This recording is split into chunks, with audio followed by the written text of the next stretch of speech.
Hi. We are.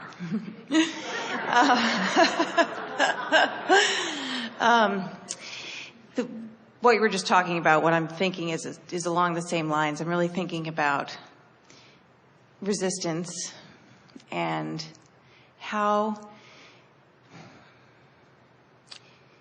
what is it that makes us resist and feel so fearful of all that is good in the vortex? So that's really an interesting question, because what makes us fearful of what is good? Well, that's a totally illogical question, isn't it? Why would I fear something that's good? So stay there why would I fear something that's good? You wouldn't. You would never fear something that's good. But if something is good and you're looking in opposition, you're going to feel what you call fear. Follow that? You don't fear what is good. You just feel fear when you look in opposition to what is good. So when you feel fear, you're not looking at what's good. You're looking at the absence of what you think is good. Did you follow that? Yeah. That's the thing to know about your guidance system. In other words, anytime, so let's start in a really obvious place. Who you really are is love. When you are focused upon someone and not loving them, even though you may have good reason by your physical standards, your choice to push against them has you out of whack with the love that is really you. So the emotion that you call hate or anger is nothing more than the disallowance of the love which is natural. So what if that disallowance is not directed externally but directed internally? Well, so it's very difficult for me to choose to love myself and accept myself for the magnificent being that I am. Well, you don't. So that's what I resist. You're not alone in that. Most people are harder on themselves than everybody else all put together, because you've been trained that way by people who looked at you with disappointment because you didn't make their world complete. In other words, so many people you've been bumping up against have been looking for love in all the wrong places. And over time, it wears you down as you are unable to be that impossible thing that they're asking you to be. That really is a perfect answer, but very hard to hear sometimes. In other words, you've trained yourself away from caring about your alignment and into caring about their approval of where you're at. So when you find yourself having a hard time appreciating yourself, we say it doesn't matter what the object of your love or appreciation is. It only matters that you have one. And sometimes the easiest thing to do is to start with something easy, something that's like your cat or your dog, or someone who has never betrayed you except for that one accident on the carpet. In other words, someone who is easy for you to love, because loving is alignment. And so as you find objects to love, and you find that object to love and that one and that one and that one, before long you can turn the lens on yourself and still feel love. So start with the easy things first. One more. You see, we can stand here and say, that's just ridiculous that you wouldn't love you, but that doesn't help. We can stand here and say, it's so easy for us to love you, but that doesn't really help. We could even tell you all of the reasons that we love you, but you know what's interesting about that? We don't love you because you're wonderful. We love you because we love. Now, is that painful? Some people say, oh, well, Abraham loves everybody. No big whoopee when they love you. They love everybody. But that's what we want you to come to. In other words, it's natural to love, and we are so accustomed to the fullness of who we are that when we see you, there is a plethora of things that we get to enjoy, because that's what our vibrational bent is. So it's so easy to see, you see. So we don't ask you to behave this way and this way. We don't say, be lovable so we can love you. We say, we love you, be however you choose to be. Our love for you is not dependent upon your behavior. Our love for you is unconditional. And that's the way we want you to be. We want you to experience the deliciousness and the naturalness of loving in spite of what's going on, you see. That's why so many people think that they need to control so many things, because when I look at that, I feel love. When I look at that, I don't. So we need to wrestle that to the ground and kill it, because I might see it again and it might force me to not feel love, which doesn't feel good. So we need to eradicate that. We need to wipe that off the face of the earth so that I never have to feel this way again, because I have no ability to focus over there as long as that exists. You see. So that's what we're saying, the same thing to you. You just have to decide how you want to feel, and then just start with easy things until you get the hang of it. Okay. People have trained each other. People have trained you. They've said to you, if you behave in this way, I will love you. And so you just knocked yourself out being lovable. Just knocked yourself out being lovable. But you weren't knocking yourself out being in alignment. So you never felt the love that you thought you were eliciting from others. That's why it's so confusing, you see. There have been times, one time in particular, where I can remember being very much in alignment and understanding exactly what you just said, and how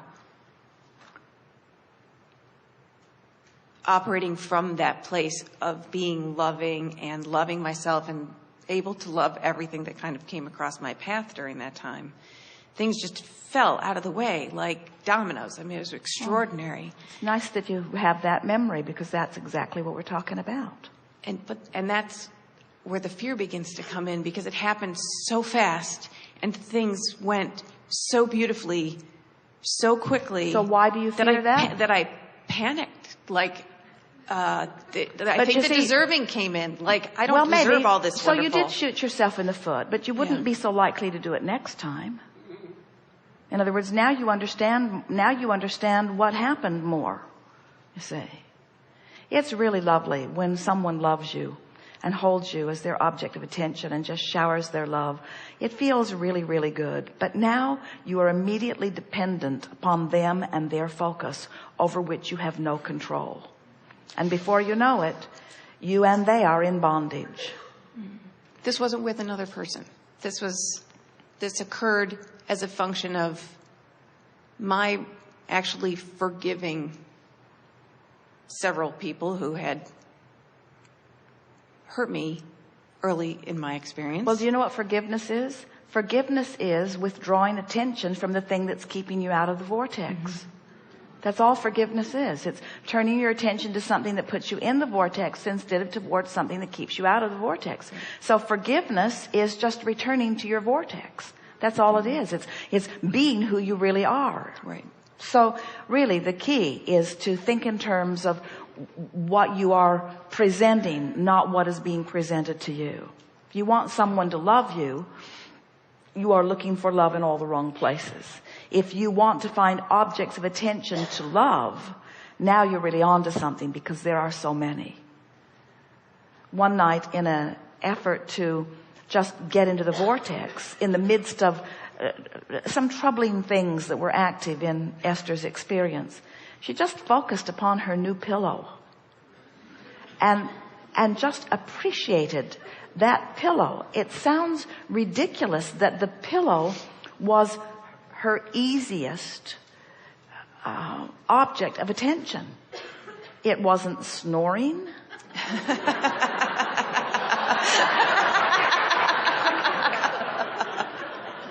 It wasn't asking anything of her. In other words, it was just something to softly appreciate. And that's really all that get into the vortex requires, is just finding something that you can focus upon that is absent of resistance, and holding your attention upon this thing that is absent of resistance for as little as 17 seconds, at which point it will join something equal in vibrational equilibrium.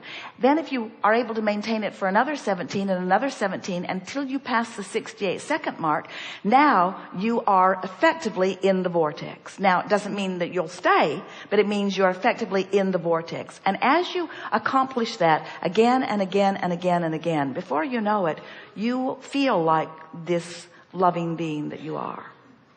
Something that we've been dancing around in this conversation and the one before and even the one before is that every subject is really two subjects. It's like picking up the stick. And on one end of it is really what you've become, all that you've become on the active subject. And on the other end of it is the exact opposite of that, because every wave is that which is wanted and absence of it. So when you really want something, the other end of it is really unwanted. When you sort of want something, the other end of it is sort of unwanted. They are equal in their power. And so when you've experienced something that you've wanted, something that you knew from the day you were born, and something that you've been seeking every day since, because innately you know you're supposed to feel like that and have been reaching for that. Once you sort of blundered into it because you didn't know what combinations of thoughts or events or situations caused you to be that cooperative component to all that alignment, it's logical that in the experiencing of the ecstasy on that end of the stick of alignment, that your rational mind would say, but what about the other end? It's what people mean when they say they're waiting for the other shoe to drop. Yeah. When something feels so good, then there must be something lurking. And what's at the heart of that is an inability to love yourself in the way that the source within you loves you. We want it to be easy for you to expect wonderful things to happen to you. We want you to be so in tune with the source within you who adores you unequivocally and without any strings attached, just loves you because you are there to be loved and you are lovable and you are a viable part of the source energy itself that is love. You are love. You are loved. You are loved. You are loved. As you practice the feeling of that, you'll relax into a feeling of well-being that cannot come from any other place. It's that thing you were describing.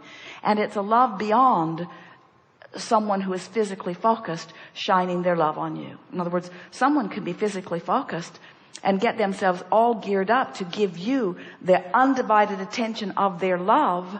And as it's being showered around you, there has to be a conscious recognition that this can't continue. Because I cannot continue to be your only object of attention. So just your rational mind in and of itself says, this feels so good and I don't ever want it to stop, but I know it will. Because no one can hold you as their object of attention in that way. No other physical being can do that. And that's why we say, looking for love in all the wrong places. You don't want to count on that kind of love. It's nice when it comes, but it's not where you're reaching for your resources. It's not where what you're reaching for. You're reaching for alignment with the fullness of all that you are, that will never let you down. Never gets squirrely, never gets distracted, never forgets about you, never is unaware of you, always is there, shining, bright, offering a signal, always available for your alignment. There it is. Always available for your alignment, which is the feeling that you were describing to us. And everybody else in your world, no matter how wonderful they are and how much they love you, and many of them do, they are never going to be always available to you. Because that's not their mission for you. They came for their exposure to life, and they have an inner being always available to them, you see. When people say they're in love, you know what's happened? They have allowed themselves to be each other's object of attention and have connected each other to their own respective inner being. In other words, the accurate thing to say is, I love you because you make it easy for me to align with the whole of who I am. Right. That's the accurate statement of what being in love is. And what we would like to say to all of you is, don't make it so easy for people to find their alignment. because you spoil them. You make them look for love in all the wrong places. If you be very lovable, they'll forget they've got an inner being to tune to, and they'll hold you responsible for the way they feel, and then it all goes south from there. Right. Really good.